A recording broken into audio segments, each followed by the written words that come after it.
European fairy tales have pretty much all dried out as far as their use as a creative resource is concerned.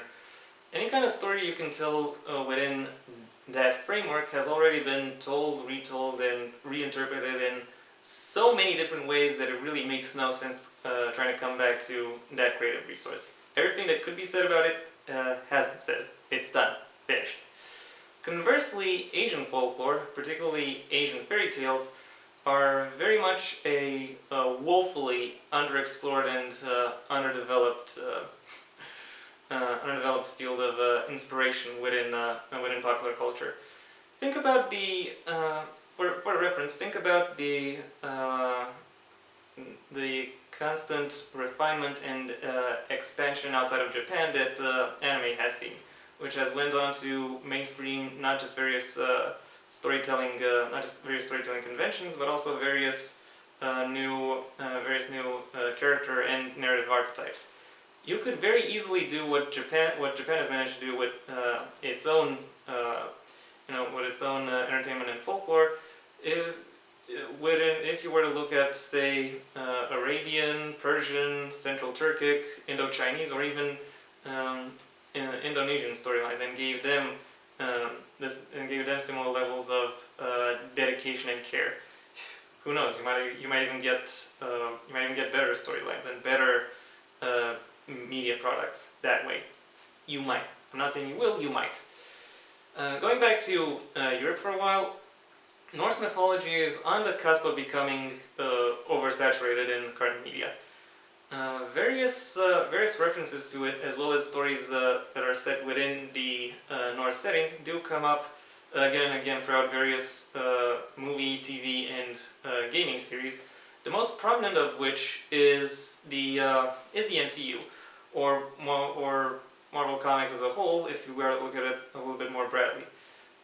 More broadly, not Bradley. I don't know why I said Bradley there. More broadly. That being said, none of these really count because they all look at Norse mythology as one niche within a larger mythology and cosmogony.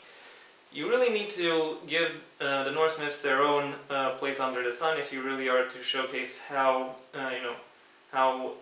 wild and vivid and just what kind of storytelling potential this mythology houses.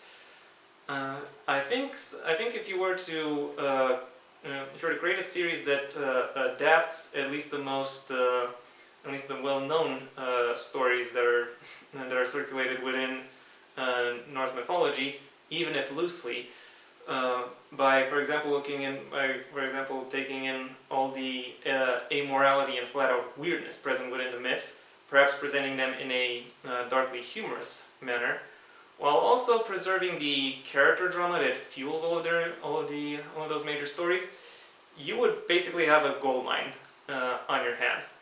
What I'm saying is, Norse mythology needs its own equivalent of the Hercules and Xena shows from the 90s. And before you say it, yes, I know those series have already had their own takes on the Norse mythologies in their later seasons. But that doesn't count because those are Greek perspectives on Norse cultural artifacts adapted for a modern Western audience. What I instead suggest is a Norse perspective on Norse mythologies adapted to a modern global audience.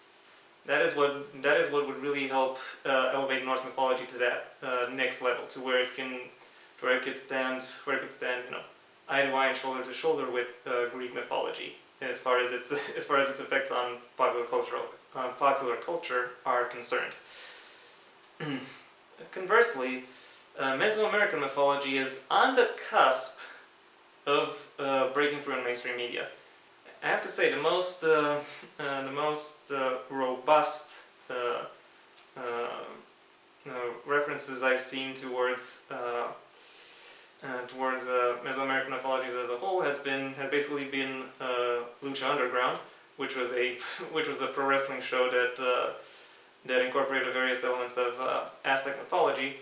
However, various references to not just Aztec but various other Mesoamerican and South American cultures and have shown up, you know, a few times outside of their place of origin.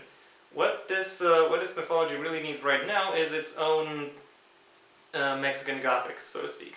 It really needs its own. It really needs one well-written piece of media or series of media in whatever format. Could be movie, could be TV, could be a novel that is distributed by a well-known or wide-reaching distributor or publisher, and Mesoamerican myths will become a mainstay in popular culture. It almost reached that point about 12 years ago when Apocalypto came out, but we all know how that turned out. Nevertheless, the embers and kindling from that, from that particular wave still linger around. So there might be, so really that this particular new explosion could still happen at any time. All you need is the right spark, and you will really, it'll really elevate this, this entire framework of storytelling to worldwide recognition. On a completely unrelated note, incest is rarely explored in a thoughtful and mature way in fiction. Whenever it does come up, it is mostly there to establish that the for shock character, or in order to establish that the character practicing the incest is either a villain, an idiot, or an idiot villain. I recognize why that's done. It's because modern audiences have a certain set of expectations, or rather taboos surrounding incest. So anyone who would break them would be one of those by default. But a lot of those taboos are actually very modern.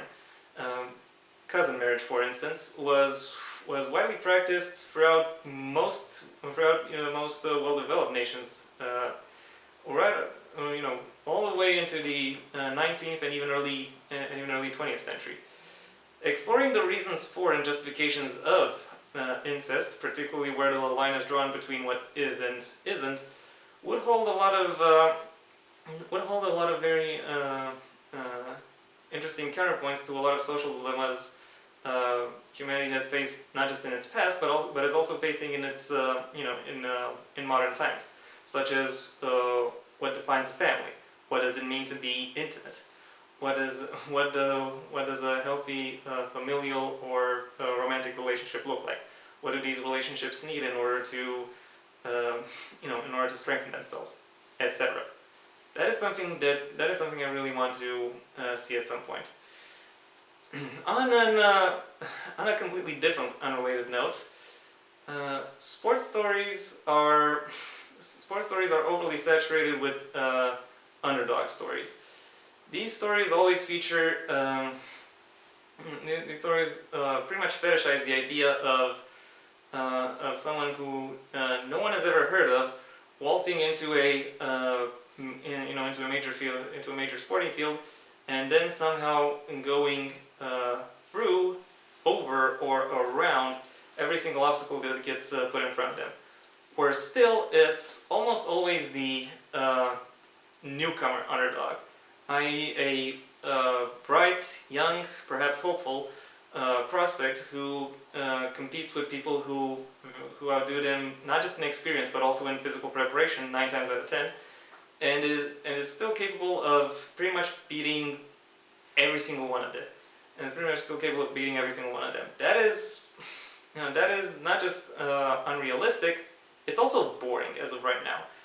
And hell, if you really want to stick to underdog stories, there are a whole bunch of variations you could introduce there. Maybe we're following someone who turned professional in a different sport, who already is adapted to the rigors of a professional sporting schedule, but who now has to adapt to the rigors of a completely different new sport. Or you could have some kind of total weirdo that everyone absolutely discounts, only to then be surprised when the total weirdo ends up winning out by the end of the competition, or by the end of the season, whatever have you. And that is if you still want to stick with underdog stories. But there are many more stories you could you could tell within the field of sports. You could probably have stories about defending champions who find out that they have to kick it up a gear if they want to stay relevant in the next in the next season of competition or the next tournament. You could have established figures within that sport who already have the respect of their peers and commentators who decide, yeah, this season I'm going for the big one. Or you could even do stories about established veterans who have in many ways shaped the way the sport is played or contested professionally, and who now enter another field, another competition, another season, in order to get one more jewel in their crown. And that is if you really want to do strictly sports stories. I would honestly even welcome backstage storylines, like say a coach who has to keep the drama within their team together in order to get them through a season or a tournament.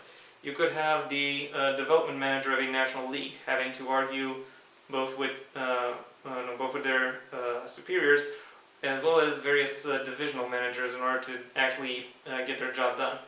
Or you could take it away from the sports drama category and instead do an office comedy about league secretaries who are constantly who are constantly caught between the demands of their overbearing bosses and the expectations of overly protective club and franchise presidents and managers. Now tell me you would not want to see at least one of those stories.